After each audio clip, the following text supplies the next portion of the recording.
Hai, balik lagi bersama saya Antoni Sarsono. Nah teman-teman, hari ini aku pengen sharing. Jadi ada pertanyaan yang bagus yang masuk ke Instagram aku. Dan ini bakal relate banget ke kalian yang masih mahasiswa, masih SMA, yang belum punya tabungan yang cukup banyak.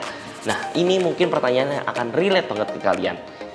Pertanyaannya ada dari Ilyas Vidi 93. Selamat pagi, saya mau nanya, ada saran nggak kalau mau investasi pakai aplikasi apa? Dan kalau saya punya uang 1 juta, bagusnya diinvestasikan di perusahaan apa? Terima kasih, mudah-mudahan dijawab.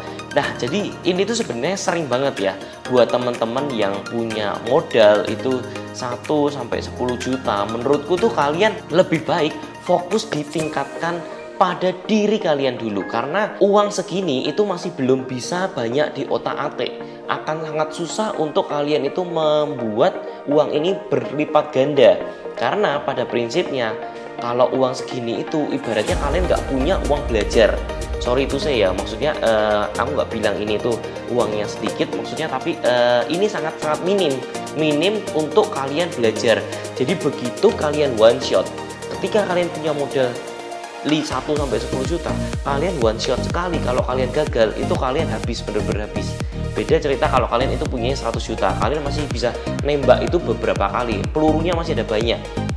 Sekali tembak gagal, kalian masih bisa evaluasi, kalian masih punya peluru kedua, kalian tahu, oh aku gagal karena nembak ini, karena waktunya, timingnya nggak tepat. Nah, peluru kedua itu kalian sudah bisa lebih jago daripada peluru pertama.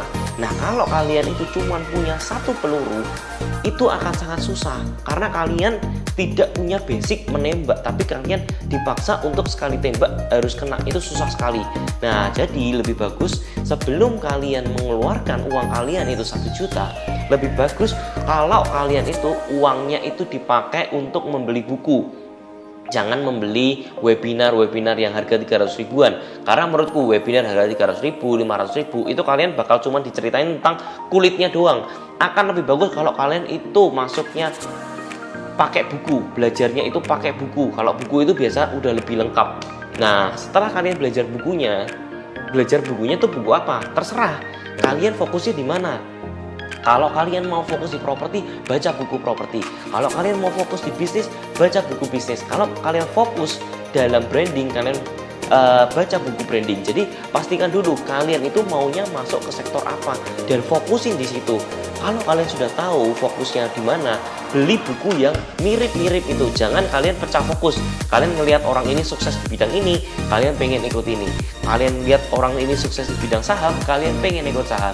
Main di properti, pengen di properti. Kalian pengen semua, kalian belajar semua.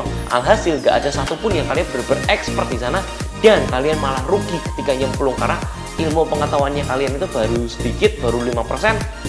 Tapi kalian sudah masuk ke masalah yang 100%. Jadi jangan sampai kayak gitu. Jangan sampai kita itu menyebar pikirannya itu banyak banget, mencabang kiri kanan, akhirnya kita nggak dapat satupun dari sana. Nah, pastikan kalau kalian itu belajarnya itu fokus di satu dulu. Kalian investasikan di otak kalian dulu, pikiran kalian dulu. Jangan kalian kasih makan kalian itu buat perut terus, tapi otak kalian itu harus dikasih makan juga.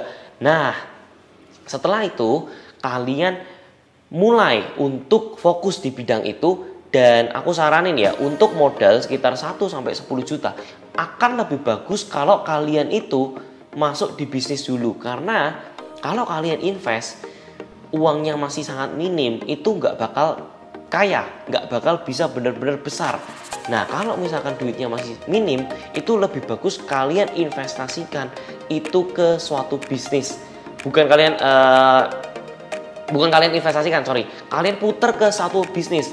Misalkan bisnis apa yang minim-minim, ya mungkin ya dropship dulu, mungkin kalian jual atau jadi broker dulu. Misalkan kalian jualin propertinya orang, kalian uang 1 jutanya dipakai untuk iklan. Nah, itu mungkin bisa tuh. Itu bisa untuk melipatkan uang kalian itu jauh lebih gede dibandingin kalau kalian masukin ke mana nih, misalkan masukin ke saham lah. 1 juta sahamnya misalkan naiknya cuma 10% sampai 15%, kalian kan berarti cuma dapat 100 ribu 1 tahunnya. Jadi itu sangat minim banget. Kalian mau makan apa 100 ribu dibagi 365 hari kan nggak bisa.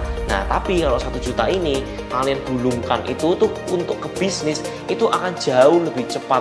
misalkan kalian dropship lah, kalian nggak punya barang, kalian modalnya minim, jadi resellernya orang dulu aja, pakai duit 1 juta kalian beli barang 200.000, atau jadi reseller bisa, itu bayar 200.000 atau 300.000 itu bisa. Nah, atau paling enggak lagi itu dropship, itu lebih gampang lagi, kalian duitnya itu spendnya untuk iklan. Tapi sebelum kalian melakukan iklan, pastikan kalau kalian itu sudah belajar cara iklannya gimana, cara mainnya gimana. Kalau misalkan main di properti bisa juga, jadi propertinya orang lain, misalkan propertiku kalian mau jualin itu juga nggak masalah. Nanti aku kasih listingan produknya, kalian tinggal DM ke aku minta listingan produknya. Setelah itu aku akan kasih listingan produknya. Nah, setelah aku kasih listingan produknya, kalian belajar tuh cara menjual propertinya dengan cepat, cara menjual properti itu dengan branding yang bagus, gimana itu caranya semua. Mungkin aku ada beberapa sharing juga di YouTube, video-videoku sebelumnya, itu kalian bisa cek juga. Nah, yang terpenting itu adalah kalian udah tahu dulu ilmunya. Setelah kalian tahu ilmunya, kalian udah mulai tuh liatin cara pakainya, cara jual propertinya itu gimana. Kalian setelah jual, kalian dapat 2,5%, bukan dari profit tapi dari omset. Bayangin teman-teman, kalau misalkan propertiku dijual dengan harga 3M, berapa yang kalian dapetin? 75 juta. Bayangin. Ini aku nggak main-main ya, karena ada juga temanku yang kemarin itu dia curhat sama aku, dia kelilit utang, dia lagi ada masalah, orang tuanya itu kelilit utang sekitar 70 jutaan. Nah, dia willing untuk bantuin aku ngejualin propertiku. Dia cari orang-orangnya yang mau beli, nggak ketemu selama 6 bulan. Dia udah mau nyerah, tapi dia selalu aku semangatin, yuk jangan pantang menyerah, jangan pantang menyerah. Akhirnya di bulan ke-7 atau bulan ke-8 aku lupa, dia berhasil menjual propertiku dengan harga 3 miliar teman-teman. Bayangin, dia dapat 75 juta. Bayangin kalau dia memutuskan untuk menyerah di bulan ke-6 dan dia memutusin untuk kerja sama orang, dia nggak bakal bisa dapat 75 jutanya itu.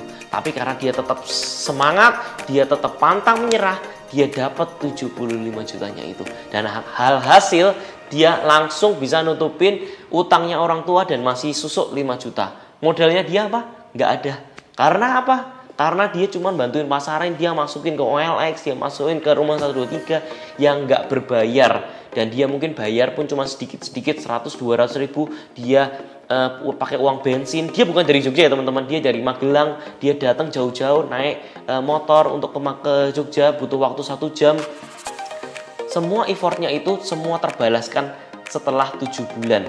Kalau dia menyerah di 1 bulan itu, dia nggak dapat itu namanya 75 juta. Tapi karena dia tetap strict, tetap fokus, tetap semangat, akhirnya dia dapat uangnya tersebut. Nah teman-teman, ini benar-benar true story. Nanti aku bisa sharing juga di Instagram aku siapa orangnya itu, siapa yang benar-benar akhirnya berhasil menjualin propertiku. Nanti aku share juga di Instagram aku. Nah, yang paling penting adalah balik lagi ya, kalau modalnya kalian itu masih minim, alangkah lebih bagusnya kalau kalian masih main di sektor yang bisnis dulu. Kalian jadi pedagang dulu, kalian jadi trader dulu, jangan jadi orang yang mau investor. Karena kalau modal investor itu minimal lebih bagusnya kalau kalian sudah punya duit di atas 100 juta dan uang itu nggak bisa kalian kemana-kemanain lagi.